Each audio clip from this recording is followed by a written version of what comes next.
తెలంగాణ వ్యాప్తంగా రోజు రోజుకి హింసాత్మక ఘటనలు ఎక్కువ అవుతూ ఉన్నాయి, నానాటికి పెరుగుతూ ఉన్నాయి.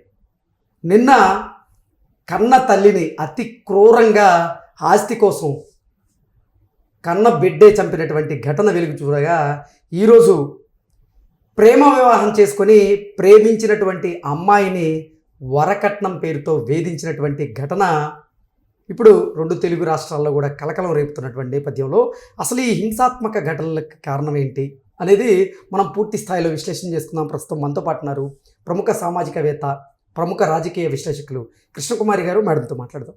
మేడం నమస్తే. మేడం నమస్తే. తెలంగాణ రాష్ట్ర వ్యాప్తంగా రోజు రోజుకి హింసాత్మక ఘటనలు అయితే పెరుగుతూ వెళ్తూ ఉన్నాయి. కన్న తల్లినే హత్య చేసినటువంటి ఘటన నిన్న చూడగా, వరకట్న వేధింపులకి ఘటన ఈరోజు మనం చూస్తూ ఉన్నాం. ఏంటి మేడం ఈ ఘటనలు పెరగడానికి కారణం ఏంటి అసలు? అదే రోజు రోజుకి మానవ విలువలు పడిపోతున్నాయి. ధరలు ఎలా స్థాయికి వెళ్తున్నాయో మానవ విలువలు అంత పాతాళంలోకి వెళ్ళిపోతున్నట్టు అనిపిస్తుంది. నిన్న ఈరోజు జరిగిన ఘటనలు, అలాగే నిన్న ఇంకొక ఘటన కూడా జరిగింది. అదేంటి అంటే 5 గుంటల భూమి నా పేరుతో పెట్టు అని చెప్పి ఒక భార్య భర్తని కొడుకు సహాయంతో గొంతు పిసికి చంపేసింది. ఇట్లా ఈ 3 ఘటనలు చూసుకుంటే కనుక, మీరు చెప్పిన 2 ఇది 3 చూసుకుంటే మానవ సంబంధాలన్నీ ఆర్థిక సంబంధాలు అనిపించేలాగా ఉన్నాయి. ఇప్పుడు అసలు ముందుగా మనం ఈ తెల్లాపూర్లో తల్లిని చంపిన కొడుకు విషయం తీసుకుంటే కనుక, వాళ్ళకి తెల్లాపూర్లో 2 ఎకరాల భూమి ఉంది. అది ఇప్పుడు 100 కోట్లు చేస్తుంది. ఓకే. అయితే అది ఆ భూమి కాకుండా ఇంకా చిన్న చితక ప్లాట్లు ఉన్నాయి. అవన్నీ రియల్ ఎస్టేట్ చేయటం మూలాన బాగా డబ్బులు సంపాదించారు. అలాగే వాళ్ళకి వారసత్వంగా వచ్చిన భూమి కూడా అట్లాగే విపరీతంగా రేటు పెరిగింది. ఈ ప్రాసెస్లో 2 కొడుకుల్లో ఒక కొడుకు మంచిగా ఉన్నాడు. అతనికి లాస్ట్ ఇయర్ పెళ్లి కూడా అయ్యింది. ఈ చిన్న కొడుకు బాగా దుర్వ్యసనాలకి అలవాటు పడ్డాడు. డ్రగ్స్కి, అలాగే దురలవాట్లకి బానిస అయిపోయాడు. డ్రగ్స్కి, మద్యానికి, వీటికి బానిస అయిపోయాడు. అసలు ఈ అబ్బాయి కొంచెం ప్రపంచం తెలుసుకునేసరికి, వయసు వచ్చేసరికి, అంటే 10-12 ఏళ్ల వయసు వచ్చేసరికి వాళ్ళు బాగా డబ్బులున్న వాళ్ళుగా అయ్యారు. అయ్యేసరికి నియో రిచ్ క్లాస్ అనమాట ఇది. అయ్యేసరికి వాళ్ళకి ఏంటి అంటే ఆ డబ్బుల్ని ఖర్చు పెట్టడంలో చాలా సంతోషము, అసలు అడ్డంకులు చెప్పనంత ప్రేమ అవన్నీ ఇంట్లో ఉన్నాయి. తల్లి లక్షలు ఇచ్చేదంట కొడుక్కి. అంటే మళ్ళీ ఇప్పుడు ఏమంటారంటే తల్లే చెడగొట్టింది, ఆ తల్లే బలైపోయింది అనే మాట కూడా వస్తుంది. ఏది ఏమైనా ఒక పిల్లవాడు పాడయ్యాడు అంటే, ఒక యువకుడు పాడయ్యాడు అంటే కేవలం ఇంటి పరిస్థితులే కాదు, చుట్టూ వాతావరణం సొసైటీ కూడా దోహదం చేస్తుంది. మంచికైనా సొసైటీ దోహదం చేస్తుంది, చెడుకైనా దోహదం చేస్తుంది. మనం ఈ సొసైటీలో వచ్చిన మార్పుల్ని మనం తక్కువ అంచనా వేయకూడదు. ఇప్పుడు ఈ అబ్బాయి డబ్బులు వచ్చినాయి కాబట్టి కొంచెం డబ్బులున్న స్కూల్లో చేర్పించుంటారు. అక్కడికి వచ్చే వాళ్ళు ఎవరైతే ఉంటారో వాళ్ళు ఒక నియో రిచ్ క్లాస్ ఉంటుంది. అక్కడ వాళ్ళలో డబ్బు ఖర్చు పెట్టడంలోనే ఒక ఎంటర్టైన్మెంట్, ఒక ఎంజాయ్మెంట్, ఒక తృప్తి ఉంటుంది అనే పద్ధతిలోకి వెళ్ళిపోయిన తర్వాత అది అక్కడితో ఆగదు. అలా అతను దుర్వ్యసనాలకు అలవాటు పడి అతన్ని కోయంబత్తూరు రీహాబ్లో కూడా జాయిన్ చేశారు. డిఅడిక్షన్ సెంటర్లో కూడా పెట్టారు. బాగయ్యాడని ఇంటికి తీసుకొచ్చేస్తే ఏదో స్థలం అమ్మారు. ఆ స్థలం అమ్మిన డబ్బులు తాలూకు నా వాటా నాకు ఇవ్వండి అని కూర్చున్నాడు. అరే నువ్వేం చేస్తావు, డబ్బులు పాడు చేస్తావు, నీకేం కావాలో మేము ఉన్నాం కదా, చూసుకుంటాము, నువ్వు మంచిగా అవ్వు, నీకు కూడా పెళ్లి చేస్తాము, నీ వాటా నీకు ఇస్తాము అని చెప్తూ ఉంటే ప్రతిరోజు మద్యం తాగటము, ఇంట్లో తల్లిదండ్రులతో గొడవ పడటము, ఇదే నిత్యం నడుస్తూ ఉంది. ఈ గొడవల నేపథ్యంలో మొన్న నా ఆస్తి నాకు పంచవలసిందే అని కూర్చున్నాడు. అలాగే ఏదో స్థలం అమ్మిన డబ్బులు కూడా నా వాటా నాకు కావాలని కూర్చుంటే అట్లా కాదు ఇట్లా కాదు అని చెప్పి ఏదో సర్ది చెప్పారు. అయిపోయింది. తెల్లారి పొద్దున్నే తెల్లవారుజామున మరి ఆ రాత్రి ఇంట్లోంచి బయటికి వెళ్ళిపోయి తెల్లవారుజామున తలుపు కొట్టాడు. తల్లి వచ్చి తలుపు తీసింది. ఇంకా అంతే ఎడాపెడా తెచ్చుకున్న కత్తితో పొడి చేసేసరికి పాపం ఆవిడ అతని నుంచి తప్పించుకోవడానికి పరుగులు తీసింది. అయినా కానీ ఆమె కేకలు పెట్టేసరికి వాళ్ళ అన్న బయటకు వచ్చేసరికి పారిపోయాడు. ఇంకా ఆమెను హుటాహుటిన హాస్పిటల్కి తీసుకెళ్తే హాస్పిటల్లో ఆవిడ చనిపోయింది. అసలు ఇప్పుడు దీనికి మనం ఎవరిని నిందించుదాం? హైదరాబాద్లో చూస్తే చుట్టుముట్లు పబ్బులు, ఉమ్, బార్లు, బార్ అండ్ రెస్టారెంట్లు, డబ్బు ఖర్చు పెట్టడానికి, ఒక మనిషి చెడిపోవడానికి ఏమేం కావాలో అవన్నీ ఉన్నాయి. ఉమ్, దానికి తోడు విచ్చలవిడిగా డబ్బు. ఈ కారణంతో అతను ఒక ఉన్మాదిలాగా తయారయ్యాడు. ఈ ఉన్మాదిని ఇంట్లో ఉంచుకోవడం వీళ్ళు చేసిన పెద్ద తప్పు. ఆ రీహాబ్లోనే ఉండాల్సింది. ఇంకొన్నాళ్ళ పాటు ఉంటే ఎలా ఉండేదో తెలియదు. ఏది ఏమైనా ఆ తల్లి ప్రాణాలు కోల్పోయింది. ఇంక ఇప్పుడు ఈ రెండో సంగతి తీసుకుంటే, పెళ్ళై జస్ట్ 3 నెలలు, అంతకుముందు 3 నెలలు 4 నెలలు పరిచయం అతనితోటి, పెళ్లి చేసుకుంటా ఉన్నారు. ఇంట్లో వాళ్ళు 15 లక్షలు ఖర్చు పెట్టి ఎంతో కొంత బంగారం పెట్టి పెళ్లి చేస్తామన్నారు. అయితే మేము గోవాలో చేసుకుంటాం పెళ్ళి అని, అతను గోవాలో చేసుకుంటామని ప్రపోజల్ పెట్టాడు. అంటే అతను బాగా లగ్జరీకి అలవాటు పడ్డాడు అనమాట. ఈ అమ్మాయి కూడా కొంచెం సోషల్ మీడియాలో వీడియోలు అవి పెడుతుంటుంది అని చెప్పి వార్త వచ్చింది, ఇన్ఫ్లుయెన్సర్గా ఉంటుంది అని. ఏది ఏమైనా గోవాలో పెళ్లి చేసుకున్నారు. అలాగే ప్రీ వెడ్డింగ్ షూట్స్ జరిగినాయి, పాటలు పాడుకున్నారు, డాన్సులు వేసుకున్నారు, అన్నీ ఏం చేయాలో అవన్నీ చేశారు. శుభ్రంగా పెళ్లి చేసుకున్నారు. పెళ్ళి అయిపోయిన దగ్గర నుంచి ఇంకా అమ్మాయిని హింసించడం మొదలెట్టాడు. మీ అమ్మకి ఇల్లు ఉంది కదా, మీ అమ్మ ఇల్లు నా పేరు మీద పెట్టమని చెప్పు. ఇప్పుడు మీ అమ్మ వాళ్ళ అమ్మ ఏమన్నా ఇస్తే వాళ్ళ అమ్మాయి పేరు మీద పెడుతుంది. అయినా ఆ ఉండంగా అప్పుడే పెట్టాల్సిన అవసరం ఏంటి? అసలు తన పేరు మీద పెట్టమని అడగటం ఏంటి? అడిగాడు.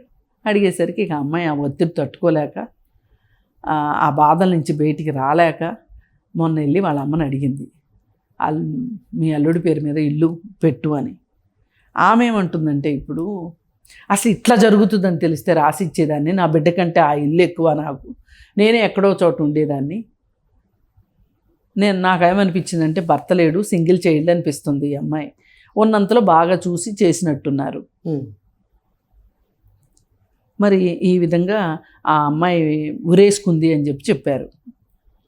చెప్తే ఆ అమ్మాయి బుగ్గలు, మెడ అంత గాయాలు ఉన్నాయంట, కొరికిన గాయాలు ఉన్నాయంట. మరి అతను ఎంత కోపంలో అలా చేసి ఉంటాడు, ఎంత కిరాతకంగా చేశాడు అని అనిపిస్తుంది. ఒక ఆస్తి కోసం, ఇప్పుడు అమ్మాయి చక్కగా ఉద్యోగం చేస్తుంది, 20 లక్షల ప్యాకేజీలో ఉందంట. అసలు అంటే డబ్బులు ఉన్న వాళ్ళని చంపాలా అని కాదు అసలు, అంటే వీడి ధనదాహానికి ఎక్కడా మితం లేదనమాట. ఇప్పుడు నెల వచ్చే డబ్బులు మీ ఇద్దరే కదా ఖర్చు పెట్టుకుంటారు. నీకు ఉద్యోగం ఉంది, అమ్మాయికి ఉద్యోగం ఉంది. అంతకైతే ఎప్పుడన్నా వాళ్ళ అమ్మని చూసుకోవాలి కాబట్టి చూసుకుంటుందేమో. ఇప్పుడు పెంచి పెద్ద చేసి చదివించి ఉద్యోగం వచ్చిందాకా చేసి పెళ్లి చేసిన తల్లికి ఆ మాత్రం హక్కు ఉండదా? పైగా ఆ ఇల్లు కూడా వీళ్ళకే ఇస్తుందిగా ఎప్పటికైనా. మరి వాడు అంత అర్జెంటుగా నాకు ఇల్లు కావాలి అనే ఒక జబ్బు ఎందుకు పట్టుకుందో అర్థం కాల. అది తన పేరు మీద చట్టం ప్రకారం స్త్రీధనంగా వచ్చే డబ్బులను కానీ, స్త్రీకి వచ్చే ఆస్తి హక్కు కానీ అత్తింటి వాళ్ళు మా పేరు మీద పెట్టాలి అని అడగటం చాలా పెద్ద నేరం.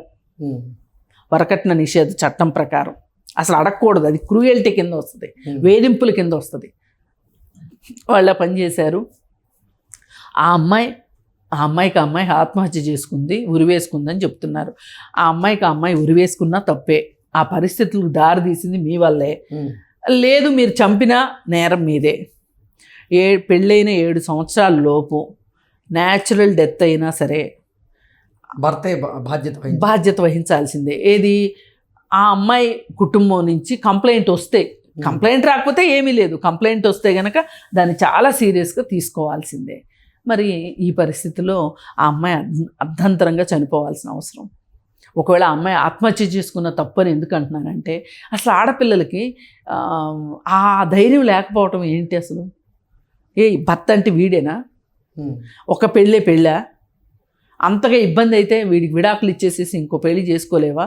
లేదు అనుకుంటే హాయిగా ఒంటరిగా ఉండలేవా? అసలు ఎందుకు ఈ క్షణికావేశం అసలు? కానీ నేను క్షణికావేశం అని అనను. ఇది ఒక్క రోజులో తీసుకున్న నిర్ణయం కాదు. ఎందుకంటే ఎంత ఇబ్బంది పెట్టకపోతే తల్లి దగ్గరికి వెళ్ళి ఇల్లు మీ అల్లుడి పేరు మీద రాయమని అడుగుతుంది.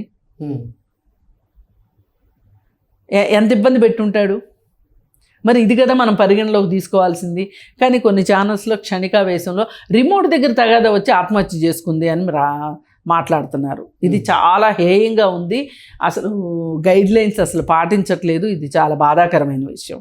సరే, ఇంకా అది అయిపోయిన తర్వాత ఆ నేరస్తుడిని కఠినంగా శిక్షించాల్సిందే.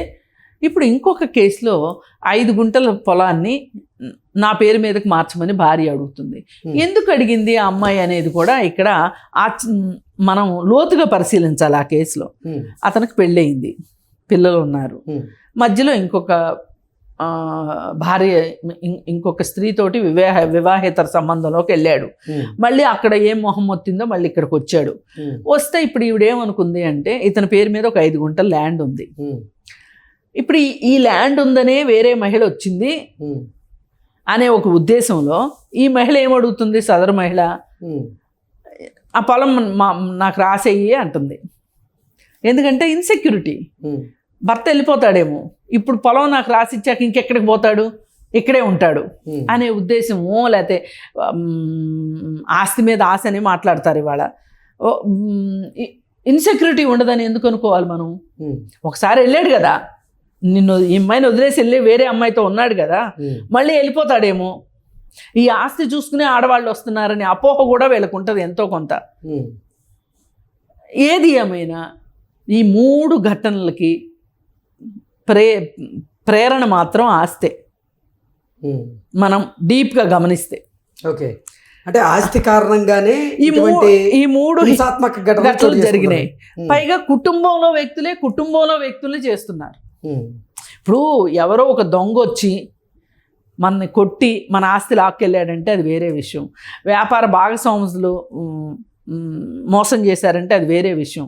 ఓ పక్కన తల్లిని కొడుకు, భార్యని భర్తని భార్య, అసలు ఎంత 3 ఆస్తి చుట్టూనే తిరుగుతున్నాయి. అందుకే మానవ సంబంధాలన్నీ ఆర్థిక సంబంధాలు అనేది. ఏది ఏమైనా ఇవి ఇలాంటివి చూసినప్పుడు ఇలాంటి పోకడలు ఏమన్నా మన ఫ్యామిలీలో ఉన్నాయా అని ఎవరికి వాళ్ళు చెక్ చేసుకోవాల్సిన అవసరం ఉంది. ఇవాళ ఆ మాత్రం అవగాహనకి ప్రజలు రావాల్సిన పరిస్థితి ఉంది. కుటుంబాల పరిస్థితులు అలా ఉన్నాయి. ఇలాంటి పరిస్థితులు మన ఇళ్లలో లేవనుకోండి, హాయిగా మనం దిల్దారుగా బతకొచ్చు. ఉంటే కనుక ఎట్లా సరి చేసుకోవాలనేది ఆలోచించుకోవాలి. ఇప్పుడు ఆ అమ్మాయి ఉంది, ఇప్పుడు ప్రీ వెడ్డింగ్ షూట్స్కి బోలు డబ్బులు ఖర్చు పెట్టారు, పెళ్లి గోవాలో చేసుకున్నారు కదా, ఎంత డబ్బు ఖర్చు అయ్యి ఉంటుంది. దాని బదులు ఒక ప్రీ మ్యారిటల్ కౌన్సిలింగ్కి వెళ్ళి ఉంటే ఎంత ఉండేది. లేదు, పెళ్ళైన తర్వాత మ్యారిటల్ కౌన్సిలింగ్కి వెళ్ళి ఉంటే ఎంత బాగుండేది, ఫ్యామిలీ కౌన్సిలింగ్కి వెళ్ళి ఉంటే ఎంత బాగుండేది. అతనేంటో ఆ శరత్ అనేవాడి బుద్ధి ఏంటో, వాడి బండారం ఏంటో బయటపడేది. పోనీ ఈ అమ్మాయే మార్చుకోవాల్సిన విషయాలు ఏమన్నా ఉంటే బయటకు వచ్చేయి. అందుకని ఏది ఏమైనా ఇవాళ సమాజంలో పరిస్థితులు మటుకు బాగలేదు, కొంచెం ప్రమాదంలోనే ఉన్నాయని చెప్పుకోవచ్చు. Okay madam, thank you so much. Thank you.